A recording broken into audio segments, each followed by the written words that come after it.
సాగునీటి ప్రాజెక్టుల కోసం ఇళ్లు పొలాలు వదిలి పునరావాస కేంద్రాలకు తరలిపోయే కుటుంబాల త్యాగాలు వెలకట్టలేనివి. పునరావాస చట్టాల ప్రకారం వారికిచ్చే పరిహారాలు ప్రత్యామ్నాయాలు ఊరటనిచ్చేవి మాత్రమే. అయినా కొన్ని చోట్ల నిర్వాసితులకు పరిహారం పరిహాసంగా మారుతోంది. జోగులాంబ గద్వాల జిల్లా ఆలూరు పునరావాస కేంద్రంలో అలాంటి పరిస్థితే నెలకొంది.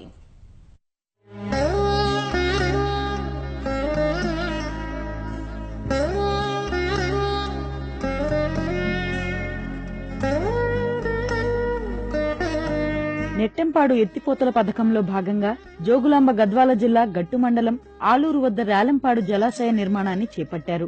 ఆలూరులోని సుమారు 1466 కుటుంబాలు నిర్వాసితులయ్యాయి.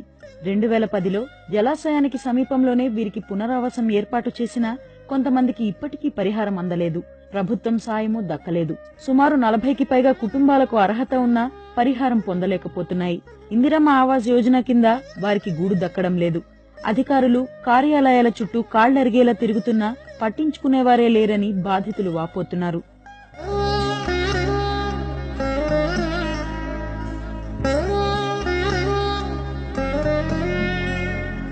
మాకు ఈ ఊర్లో ఆలూరులో ఇల్లు పోయి కూడా రిజర్వాయర్ కింద మాకు ఈ తారీఖు అయింది. మాకు పట్టా ఇచ్చలేరు, మాకు స్థలాలు ఇంటి స్థలం ఇచ్చలేరు. 1/2 ఎకరా భూమి పోయింది, ఇల్లు పోయింది.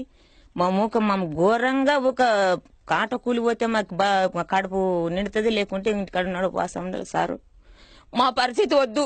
ఇంత ఊరు పోయి కూడా ఇంత ఇంట్లో ఊరుండి కూడా ఈ రాజకీయం ఉండి కూడా మాకు ఇండ్లుండి అంత ఉండి కూడా మాకు ఈ తారీఖు అయింది. మాకు ఇల్లు ఇచ్చలేరు, మాకు పట్టా ఇచ్చలేరు, మాకు డబ్బులు కూడా రాలేదు.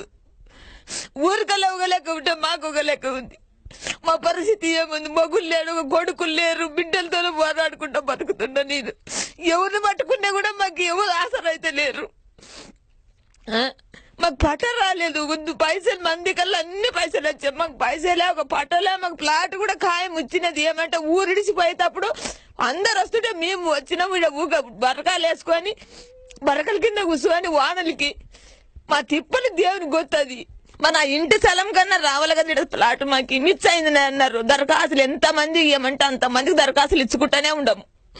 మరి ఇంకా మేము ఏం చేస్తాము? గవర్నమెంట్ ఏం ఇంత ఘోరంగా పెట్టింది మమ్మల్ని.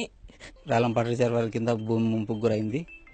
మాకు ఇంతవరకు ఇల్లుకు డబ్బులు రాలే, ప్లాట్లు రాలే. మా నాయన కూడా ఎన్ని రోజులు ఈ చేను డబ్బులు రాలేనందుకు గొడవ కోసం తిరిగి మా నాయన కూడా హార్ట్ అటాక్తో చనిపోయినాడు. మా పరిస్థితి చాలా ఘోరంగా ఉంది. మా పిల్ల తల్లులు బ్రతకడానికి కూడా చాలా ఇబ్బందికరంగా ఉంది. 8 ఎకరాలన్నర పొలం ముంపుకు గురైంది. పరిహారం రాలేదు. అర్హత ఉంది కానీ మాకు ఇంతవరకు ప్లాటు మంజూరు కాలేదు సార్. చాలని పరిహారం పొంది కనీస సౌకర్యాలు కూడా తీర్చుకోలేని వారు మరికొందరు ఓడు వెళ్లబోసుకుంటున్నారు. ఇళ్లు, మరుగుదొడ్ల నిర్మాణానికి ఇచ్చిన నిధులు సరిపోవడం లేదంటున్నారు. పునరావాస కేంద్రాల వద్ద అన్ని సౌకర్యాలు కల్పించాల్సి ఉండగా వాటి నిర్మాణంలో ఉదాసీనత కనబరుస్తున్నారని ఆరోపిస్తున్నారు. అంతర్గత రోడ్లు, ప్రార్థనా మందిరాలు, పొలాల బాటలు లేక అవస్థలు పడుతున్నామని నిర్వాసితులు ఆవేదన చెందుతున్నారు. రైతు చేనులకు దారులు ఉండేటివి. ఆ రిజర్వాయర్ రావడం వల్ల అది మునిగిపోయినందుకు ఆ దారులన్నీ క్లోజ్ అయినాయి. ఇప్పుడు కొత్త గ్రామం ఉంది కాబట్టి ఆర్ఎండర్ సెంటర్ నుంచి మాకు రైతు పొలాలకు, పంట పొలాలకు పోవడానికి రైతులకి బాటలు లేవు. వేరే దాంట్లో పోతే కొందరు రైతులు కోపమై మా దాంట్లో నడుచొద్దు అంటారు. వాళ్ళ పంటలు కూడా నాశనం అవుతున్నాయి. మాకు గొర్రెలు ఉంటాయి, పశువులు ఉంటాయి, మేకలు ఉంటాయి. అవి అన్ని తోలుకపోవడానికి ఎద్దుల బండి ఉంటుంది. అవన్నీ పోవడానికి ఖచ్చితంగా బాట కావాలా. పునరావాస చట్టం ప్రకారం తమకు సకాలంలో అన్ని రకాల వసతులు కల్పించాలని నిర్వాసితులు విజ్ఞప్తి చేస్తున్నారు.